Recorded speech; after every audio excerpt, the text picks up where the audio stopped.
Nasunog ang isang bahay matapos tamaan ng kidlat sa Clarin, Bohol.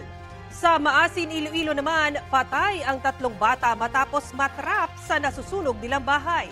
Ang mainit na balita hatid ni Kim Salinas ng GMA Regional TV.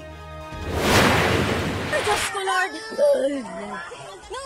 Napasigaw ang lang residente habang nilalamon ng apoy ang isang bahay sa Barangay Dalusan, Maasin, Iloilo. Ang masakit, 5 batang pinaniniwalaang natutulog ang naiwan sa loob. Ihambal ko dito ng 3. Ginkantuan ko naman rin sa sulod sang ang kalayo kung basi maara pa sila kag mariskyo pa. Pero wala na ko sing makita kay tungod nga puro nagkalayo ang sa tubang. Patay nang natagpuan ang 2 bata, edad 5 tapat. Naisugod pa sa ospital ang 1 taong gulang na babae pero idineklarang dead on arrival dahil sa mga paso sa katawan. Patuloy naman ginagamot ang 2 pa. Batay sa inisyal na investigasyon, maaaring nagmula ang apoy sa siga sa ilalim ng hagdan ng bahay. Napag-alamang nasa lamay ang mga magulang ng bata nang mangyari ang sunog. Pagtangla ko, grabe ang kalayo ng umiblab, ang balko. Why na, bata ko na to, sunog akon to balay, may dagok ako sa balay to. Ipinaaresto ng kanyang mga kaanak ang isang lalaking 23 anyos dahil sa tangkang panununog sa kanilang bahay sa Cebu City. Kwento ng mga kaanak, akmang sisindihan ng lalaki ang kanilang kortina pero napigilan nila.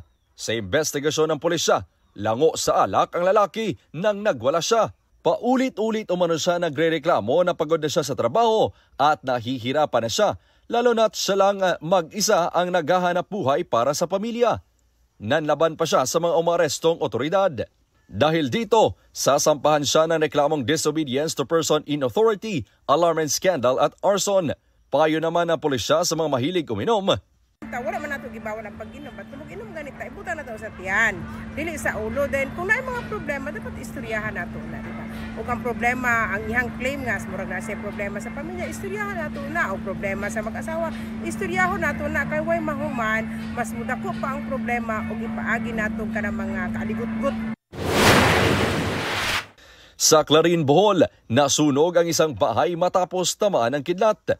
Walang tao noon sa bahay. Ayon sa ilaw ng tahanan, nasa ospital siya para magbantay ng pamangkin. Nag-aalaga naman ng baka ang kanyang mister. Kwento ng mga kapitbahay, may narinig silang malakas na tunog at nakita nila ang pagtama ng kidlat sa bahay. Nanunuluyan muna ngayon ang mga nakatira sa bahay sa kanilang mga kamag-anak. Kim Salinas ng GMA Regional TV, nagbabalita para sa GMA Integrated News. Kapuso, alamin ang maiinit na balita. Bisitahin at mag-subscribe sa GMA Integrated News sa YouTube. Sa mga kapuso abroad, samahan nyo kami sa GMA Pinoy TV at sa www.gmanews.tv.